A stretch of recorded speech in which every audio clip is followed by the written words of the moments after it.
이름으로 사랑합니다. 다시 한번 인사하겠습니다. 주님의 이름으로 축복합니다. 네, 오늘도 수요예배 가운데 모이신 우리 모든 성도님들을 주님의 이름으로 사랑하고 축복합니다. 2022년도에 입소스 온라인 패널 시스템에서 세계인들이 무엇을 걱정하고 살아가고 있는가? 라는 질문으로 이 조사를 한 적이 있습니다. 총 27개국이 참여하였고, 조사한 결과 1위는 인플레이션, 2위는 빈곤과 사회 불평등, 3위는 실업, 4위는 범죄와 폭력, 5위는 금융, 정치 부패 순으로 나타났다고 합니다. 이러한 시대를 살아가는 각 나라의 사람들은, 한국을 포함한 여러 많은 나라의 사람들은 국가가 잘못된 방향으로 흘러가고 있다고 염려와 우려를 표하면서, 또한 그 나라 가운데 살아가는 사람들은 소망이 있는 나라가 아니라 또한 소망보다는 희망이 없다라고 말하며 사람들이 살아가고 있음을 보게 됩니다. 그렇다면 사랑하는 성도님들, 우리가 이러한 시대에 살아가고 있다라고 수많은 사람들이 생각하는데, 이러한 시대를 살아가는 우리에게 필요한 것이 무엇이라고 생각합니까? 그것은 바로 위로가 우리에게 필요하다고 생각합니다. 그런데 이러한 비슷한 시대에는 전에도 존재했습니다. 우리가 함께 읽은 말씀은 에레미야 예가입니다. 이 에레미야 예가 안에도 이러한 상황 가운데 있었습니다. 먼저 우리가 에레미야의 말씀을 살펴보기 전에 이 에레미야 예가의 형식에 대해서 말씀을 드리면, 아크로스틱 형식을 띠고 있는 시입니다. 자, 아크로스틱이라는 말은 각 구절이 히브리어 알파벳 알프레에서 타우까지 각 절마다 시작하고 있음을 보게 됩니다. 무슨 말인지 모르겠죠? 그래서 한국말로 말하면 예를 들어 1절은 기역으로 시작되고, 2절은 니은으로 시작되고, 3절은 디귿으로 시작된다라는 의미입니다. 히브리어는 모두 22자로 되어 있습니다. 그렇다면 에레미야 예가 1장을 보겠습니다. 몇 절로 되어 있습니까? 총 22절로 되어 있습니다. 에레미야 2장도 보면 몇 절로 되어 있습니까? 22절로 되어 있고, 에레미야 3장을 보면 66절로 되어 있습니다. 66절로 되어 있는 것은 1절과 2절과 3절은 기역, 4절과 5절과 6절은 니은, 그 다음에 그렇게 구성되어 있기 때문입니다. 그리고 에레미야 4장 역시 몇 절로 되어 있습니까? 22절로 되어 있습니다.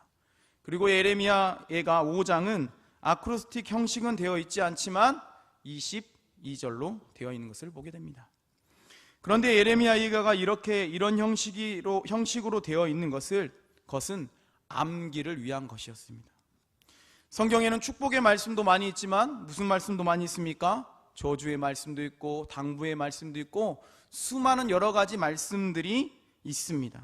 특별히 에레미야 예가의 말씀을 암기하기 위해서 이렇게 기록되어 있는 겁니다. 우리가 본질을 기억한다면 축복의 말씀을 암기하는 것보다 에레미야 예가에 기록되어 있는 말씀들을 기억하는 것이 훨씬 유익하다는 것을 말씀을 읽으면 느낄 수가 있습니다. 그렇다면 우리가 함께 읽은 본문에 어떤 내용이 담겨져 있습니까? 에레미야는 오늘 본문 말씀을 통해 고백할 때에 예루살렘을 의인화하여서 한 명의 여인으로 표현하여서 기록하고 있습니다. 과거에는 여왕처럼 높임을 받고 수많은 사람들이 찾아왔던 예루살렘이 이제는 과부가 되어버린 노예처럼 쓸쓸하고 고단한 삶을 살아가고 있다라고 고백하고 있습니다. 또한 고통과 괴로움에 목 놓아 울어보지만 위로해주는 사람은 단 한 명도 찾아볼 수가 없고, 주변에는 원수들만 가득하다는 사실을 고백하고 있습니다. 때때로 과거의 기쁨과 소중했던 일들을 떠올려 보지만 현실은 비참하다라고 고백하고 있는 것이 이 예레미야 예가의 말씀입니다. 또한 예루살렘의 옷과 몸은 더러움으로 가득하다고 고백합니다. 이 더러움은 예루살렘의 죄를 상징하는 말씀입니다. 이전에는 그녀를 칭송하던 사람들이 이젠 더러움을 보고 업신여기며 조롱하기 시작하고 성전까지도 적들에게 침범을 당하고 예루살렘은 먹을 것조차 없이 힘겹게 목숨을 이어가고 있다라고 그렇게 표현하고 있습니다. 그렇다면 사랑하는 성도님들, 이러한 일들이 예루살렘에 그리고 이스라엘 백성들 가운데 일어나게 된 이유가 무엇입니까? 그렇습니다. 하나님의 자녀인데, 하나님에서 택하신 백성들인데 유다 백성들이 죄를 짓고 살았기 때문입니다. 그들이 하나님께 구하지 않고 하나님을 찾지 않았습니다. 그들은 자신의 유익을 따라 살아가며 그렇게 행동하며 살았습니다. 그 결과 예루살렘 성은 폐허하게 되었고 남녀노소 누구 아이 할 것 없이 큰 고통을 당하며 살아가게 되었습니다. 그렇다면 이러한 상황 가운데 가장 필요한 것이 무엇이겠습니까? 예레미야는 하나님의 위로다라고 말씀하고 있습니다. 그래서 우리가 함께 읽은 예레미야 예가 1장 11절 말씀에 이렇게 고백하고 있습니다. 우리 11절 말씀을 함께 읽어보도록 하겠습니다. 그 모든 백성이 생명을 이으려고 보물로 먹을 것들을 바꾸었더니 지금도 탄식하며 양식을 구하나이다. 나는 비쳐나오니 여호와여 나를 돌보시옵소서. 아멘. 말씀해 보면 예레미야는 하나님께 예루살렘 온 백성이 탄식하며 먹을 거리를 찾고 있습니다. 목숨을 이으려고 폐물을 주어서 먹을 거리와 바꾸고 있습니다. 주님, 이 비천한 신세를 살펴보시옵소서라고 고백하고 있습니다. 하나님, 이 비천한 자를 위로해 주십시오. 하나님, 이 비천한 백성을 위로하여 주십시오라고 지금 고백하고 있는 말씀입니다. 그렇다면 우리는 어떻습니까? 예레미야처럼 하나님께서 나의 위로자가 되어 주신다는 사실을 믿음으로 살아가고 있으십니까? 또한 하나님께서 우리가 어떤 모습으로 갈 때, 나아갈 때 하나님께서 우리에게 위로자가 되어 주셨습니까? 우리는 오늘 함께 읽은 예레미야 예가 1장 1절부터 11절 말씀을 통해 우리가 어떻게 해야 위로를 받고 위로자 되신 하나님을 만날 수 있는지 함께 살펴보고자 합니다. 첫째로 오늘 말씀을 통해 우리에게 적막함을 깨고 나아갈 때 우리를 위로해 주신다라고 말씀해 주고 있습니다. 우리 예레미야 예가 1장 1절과 4절 말씀을 이어서 함께 읽어보도록 하겠습니다.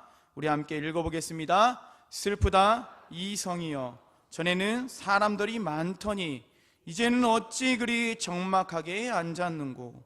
전에는 열국 중에 크던 자가 이제는 과부같이 되었고, 전에는 열방 중에 곤주였던 자가 이제는 강제 노동을 하는 자가 되었도다. 4절입니다. 시온의 도래들이 슬퍼함이여, 절기를 지키려 나아가는 사람이 없음이로다. 모든 성문들이 적막하며 제사장들이 탄식하며 처녀들이 근심하며 시온도 공고를 받았도다. 아멘. 함께 읽은 말씀에 보면 1절과 4절 말씀에 적막하다라는 표현이 기록되어 있음을 봅니다. 이런 예루살렘 성이 예전에는 문나라 가운데서 으뜸이 되는 놀라운 성이었지만 지금은 적막함이 흐르고 있다라고 고백하고 있습니다. 이는 성에 거주하던 유다 백성들이 포로로 끌려가고 남겨진 사람들은 눈물로 밤을 지새우며 크던 자는 과부가 되었고 공주는 노예가 되어버린 현실을 보여주는 말씀입니다. 꼭 과거와 현실을 비교할 때 적막함이 흐르고 있는 그 이스라엘의 그 표현을 하고 있는 말씀입니다. 그러나 사랑하는 성도님들, 전에 예루살렘 성은 어떤 모습이었을까요? 그렇습니다. 평안했습니다. 하지만 오늘 본문에 기록하고 있는 예루살렘 성은 무너져 내렸고 많은 사람들은 포로로 끌려가는 처참한 상황에 놓여 있습니다. 또한 매일 양식을 걱정하고 포로로 언제 끌려갈지 모르는 그런 두려움과 그런 무서움과 그 두려움 속에서 살아가고, 또 한편에서는 이러한 상황 가운데서도 자신의 유익을 취하겠다라는 사람들이 그곳에서 함께 있으면서 충격과 공포와 상처뿐인 삶을 살아가고 있음을 보여주는 말씀입니다. 이러한 현실 가운데 오늘 본문 말씀에서 이러한 상황 가운데 가장 필요한 것이 무엇이겠습니까? 그것은 바로 적막함을 깨고 하나님께 위로를 구하는 모습이 필요하다는 사실입니다. 그러나 현재 세상에 살아가는 사람들이 추구하고 살아가는 것은 무엇입니까? 우리 성도님들께서, 여기 모이신 우리 성도님들께서 추구하며 살아가는 것은 무엇입니까? 세상 사람들이 추구하고 살아가는 것은 무엇입니까? 많은 사람들은 부를 얻으면 행복하다라고 말합니다. 또 어떤 사람은 건강만 하다면 모든 것이 행복하다라고 말합니다. 또 어떤 사람은 모든 것이 신뢰하면 모든 것들이 행복하다라고 말합니다. 그러나 더 중요한 것이 있습니다. 그것은 바로 위로해 주시는 분을 찾아야만 한다는 사실입니다. 위로는 어떻습니까? 우리가 위로를 받지 않았습니까? 위로는 견딜 수 있는 힘을 줍니다. 내게 있는 고통과 아픔을 함께 공유할 수 있는 위로자가 내게 있다면 그 위로를 통해서 우리는 재기할 수 있는 원동력을 얻을 수가 있다라는 사실입니다. 그래서 이사야 선지자는 40장 1절 말씀에 이렇게 고백했습니다. 우리 40장 1절 말씀 함께 읽어보도록 하겠습니다. 너희의 하나님이 이르시되 너희는 위로하라, 내 백성을 위로하라. 아멘. 말씀에 보면 이사야는 이렇게 고백합니다. 너희는 위로하여라, 나의 백성을 위로하여라. 너희의 하나님께서 말씀하신다라고 말씀합니다. 그러나 오늘 본문 말씀에 보면 유다 백성은 그렇지 못했습니다. 오늘 보면 에레미야 예가 1장 3절 말씀에 보면 이렇게 기록하고 있습니다. 우리 함께 3절 말씀 함께 읽어보도록 하겠습니다. 유다는 환난과 많은 고난 가운데에 사로잡혀 갔도다. 그가 열국 가운데에 거주하면서 쉴 곳을 얻지 못하며 그를 핍박하는 모든 자들이 궁지에서 그를 뒤따라 잡았도다. 아멘. 말씀에 보면 유다 백성들은 환난과 고난 가운데 있었다라고 말합니다. 그들은 쉴 곳을 찾지 못했고 그들은 막다른 골목에 몰린 상황에 놓여 있는 사람과 같은 모습으로 살아가고 있다라고 말하고 있습니다. 이러한 상황 가운데 가장 필요한 것이 무엇이겠습니까? 그렇습니다. 위로자 되시는 하나님을 찾아야 한다는 사실입니다. 하나님은 우리의 위로자가 되어 주십니다. 그래서 이사야 선지자는 이사야 30장 26절 말씀에 이렇게 고백했습니다. 우리 이사야 30장 26절 말씀 함께 읽어보도록 하겠습니다. 여호와께서 자기 백성의 상처를 싸매시며 그들의 맞은 자리를 고치시는 날에는 달빛은 햇빛 같겠고 햇빛은 7배가 되어 7날의 빛과 같으리라. 아멘. 이사야는 무엇을 고백하고 있는 겁니까? 이사야는 적막한 상황 가운데 고통 중에서 위로해 주시는 분이 하나님이셨다라고 지금 고백하고 있는 말씀입니다. 사랑하는 성도님들, 혹시 여기 계신 우리 성도님들 가운데 적막함 속에 계시는 분이 있으십니까? 고통 중에 계시는 분이 계십니까? 환난 때문에 힘겨워하며 어려움을 겪고 계시는 분이 계십니까? 그렇다면 이 시간 하나님의 말씀을 경청하시고 하나님을 통해 위로를 얻으시는 모든 성도님들 되시기를 간절히 소망합니다. 그럴 때 우리는 적막한 상황 가운데서도 위로해 주시는 하나님을 만남으로 우리는 은혜 가운데 살아가게 될 줄 믿습니다. 둘째로 오늘 말씀을 통해 하나님의 말씀을 붙들고 살아갈 때 우리의 위로자가 되어 주신다라고 말씀해 주고 있습니다. 우리 오늘 본문 에레미야 예가 1장 5절과 8절 이어서 함께 읽어보도록 하겠습니다.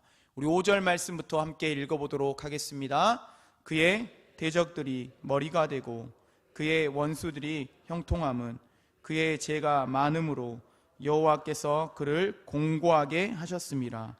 어린 자녀들이 대적에게 사로잡혀 갔도다. 8절 말씀입니다.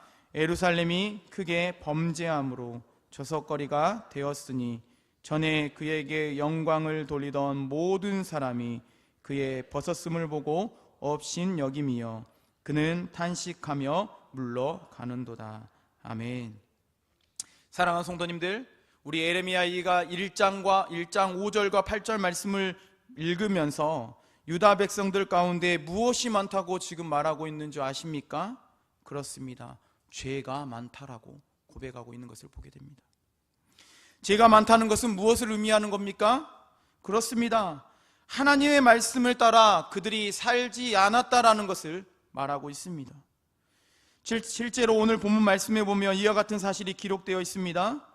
유다 백성은 하나님과 언약을 맺은 백성이었습니다. 젖과 꿀이 흐르는 땅을 선물로 받고 그곳에서 거룩한 하나님의 백성으로 살아가라는 의무와 사명을 제대로 지키지 못했습니다. 하나님을 팔아 우상을 사고 부자가 되는 일에 걸림돌이 되는 율법들을 다 제거하고 탐욕과 탄심에 사로잡혀 정의와 공의를 무시하면서 살아갔던 백성들이 이스라엘 백성들이었습니다. 그러나 분명 하나님께서는 가나안 땅에 입성하기 전에 이스라엘 백성들을 향하여 이렇게 말씀하셨습니다. 신명기 12장 1절 말씀입니다. 우리 신명기 12장 1절 말씀을 함께 읽어보도록 하겠습니다. 신명기 12장 1절 제가 읽어드리도록 하겠습니다. 내 조상의 하나님 여호와께서 내게 주셔서 차지하게 하신 땅에서 너희가 평생 지켜야 할 규례와 법도는 이러하니라 라고 말씀하고 있습니다. 언약이라고 하는 것은, 하나님의 말씀은 공동체의 운명을 결정하는 중요한 열쇠가 됩니다. 하나님의 말씀은 나와 가정과 교회를 붙들어 주는 핵심이기도 합니다. 그런데 하나님의 말씀을 버리면 어떻게 되는 겁니까? 그렇습니다. 당장은 내 삶에 아무런 변화가 찾아오지 않는 것처럼 그냥 그렇게 살아가는 것처럼 보입니다. 그러나 시간이 지나면, 세월이 지나면 우리의 삶에 변화가 찾아옵니다. 영광이 떠나갑니다. 승리도 사라집니다. 기쁨도 소멸되게 됩니다. 말씀을 버리게 되면 사방에서 원수들이 나를 공격하게 되고 넘어지고 비웃음과 조롱거리가 되는 그런 일들이 우리 가운데 일어나게 된다는 사실입니다. 그렇다면 사랑하는 성도님들, 우리가 붙들어야 할 것이 무엇입니까? 오늘 본문의 유다 백성들처럼 내 욕심과 내 탐욕과 탐심을 채우기 위해 세상 것들을 우리가 붙잡고 살아가야 되겠습니까? 아닙니다. 하나님께서 오늘 본문 말씀을 통해 우리에게 말씀하고 있습니다. 우리에게 아직도 버리지 못하고 우리 가운데 남아있는 그 깊숙이 남아있는 그 죄악들을 버리고 하나님의 말씀을 붙들고 살아가라 라고 우리에게 명령의 말씀을 주고 있습니다. 그래야만 우리는 하나님께서 주시는 그 참된 위로를 받고 살아갈 수가 있습니다. 때문에 오늘 이 자리에 모이신 우리 성도님들은 정말 위로가 필요할 때, 내게 정말 진정 내게 위로가 필요하다, 우리의 가정에, 내 삶에, 내 자녀 가운데 위로가 필요하다, 그렇다고 하신다면 하나님의 말씀을 붙드시고 위로를 얻는 성도님들 되시기를 간절히 소망합니다. 셋째로, 오늘 말씀을 통해 우리는 어느 곳에 있든지 진실한 모습으로 살아갈 때 하나님이 우리를 위로해 주신다라고 말씀하고 있습니다. 오늘 본문 예레미야가 1장 8절 말씀을 다시 한번 읽어보도록 하겠습니다. 8절 말씀 함께 읽도록 하겠습니다. 예루살렘이 크게 범죄함으로 조석거리가 되었으니 전에 그에게 영광을 돌리던 모든 사람이 그의 벗었음을 보고 업신여김이여 그는 탄식하며 물러가는도다. 아멘. 말씀에 보면 예루살렘이 크게 범죄하였다라고 기록하고 있는 것을 보게 됩니다. 그렇다면 예루살렘은 어떤 곳입니까? 우리가 알고 있는 그 예루살렘, 이스라엘 백성들이 너무나도 사모하고 애타게 기다리며 그것을 사모했던 그 예루살렘은 어떤 곳입니까? 하나님의 성전이 있는 곳입니다. 종교의 핵심 멤버들이 모인 곳입니다. 각종 제사들이 드려지는 곳입니다. 가장 거룩하고 경건하다는 곳입니다. 은혜와 진리가 충만한 곳이 예루살렘입니다. 그런데 오늘 본문 말씀 예레미야가 1장 8절 말씀에 보면 그곳이 이제는 어떻게 되었다고 말씀하고 있습니까? 그렇습니다. 범죄의 집단이 되어버렸다라고 말씀하고 있습니다.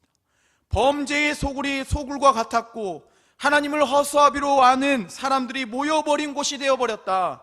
그곳에 모인 사람들은 매일 예배를 드리고 하나님께 기도하며 나아가고 있지만 그와 더불어 그들은 매일 자신이 있는 곳에서 불법과 불의를 행하며 살아가고 있다라고 지금 말씀하고 있습니다. 그래서 예레미야 예가 1장 9절 말씀에 예레미야는 이렇게 고백하고 있습니다. 우리 9절 말씀 함께 읽어보겠습니다. 그의 더러운 것이 그의 옷깃에 묻어 있으나 그의 나중을 생각하지 아니함이요 그러므로 놀랍도록 낮아져도 그를 위로할 자가 없도다. 여호와여 원수가 스스로 큰 채하오니 나의 환난을 감찰하소서. 아멘. 말씀해 보면 예레미야는 죄악에 물든 유다 백성들이 그 사실을 깨닫지 못하고 살아가고 있습니다라고 고백하고 있습니다. 그들은 죄악 가운데 있지만 깨닫지 못하고 있습니다라고 말하고 있습니다. 그들은 자신이 짓는 모든 죄를 온갖 핑계를 대고 합리화하면서 의로운 행동으로 자신의 모든 죄를 덮으려고만 하고 있다라고 예레미야는 고백하고 있습니다. 그렇다면 우리는 이스라엘 이 백성들의 모습을 통해 우리가 얻는 교훈은 무엇입니까? 우리는 어떤 교훈을 얻을 수가 있습니까? 그렇습니다. 우리는 어디에 가든지 하나님의 자녀이기 때문에 진실한 모습으로 살아가야 한다는 것을 우리는 교훈을 얻게 됩니다. 우리가 보이는 곳이 되었든지 보이지 않는 곳이 되었든지 동일한 모습을 통해 살아가야만 합니다. 하나님은 하나님의 자녀들이 이 땅 가운데 거주하며 살아갈 때 자녀답게 하나님의 말씀을 의지하고 나아가기를 원하시는 분이 하나님이십니다. 그럴 때 하나님께서는 우리에게 진정한 위로자가 되어 주십니다. 그런데 정말 우리는 교회 안에서 보여지는 모습과 그리고 가정에서, 사회에서, 일자리에 있는 내 일터 가운데서 동일한 모습으로 살아가고 있습니까? 내 직분과 또 내게 비춰지는 모습들이 남들이 보기에는 동일하지 않다라고 느끼는 부분은 있지는 않습니까? 만약 이 시간 우리에게 비춰지는 모습이 그리고 내 자신을 점검할 때 교회 안에서의 그 모습과 내 가정과 우리 사회에서 보여지는 그 모습이 다르다고 생각되다면 이 시간 말씀을 통해 내 자신을 점검하고 하나님 앞에 동일한 모습으로 진실한 모습으로 살아가기를 간절히 소망합니다. 그래야만 우리의 삶에 우리의 가정에 진정한 하나님이 위로자 되어주실 줄 믿습니다. 하나님은 오늘 본문 말씀을 통해 우리에게 말씀하고 있습니다. 하나님께서 우리의 위로자가 되어주시겠다라고 말씀하고 있습니다. 그러나 우리 역시 하나님께서 요구하는 것들이 있습니다. 적막함을 깨고 하나님의 말씀을 붙들고 진실한 모습으로 살아가라, 나아오라 라고 우리에게 오늘 말씀해주고 있습니다. 우리는 이러한 부르심 앞에 순종함으로 하나님이 주시는 위로를 얻고 평안 가운데 살아가는 모두가 되시기를 간절히 축원합니다. 우리 시간 말씀을 생각하며 함께 찬양하기를 원합니다.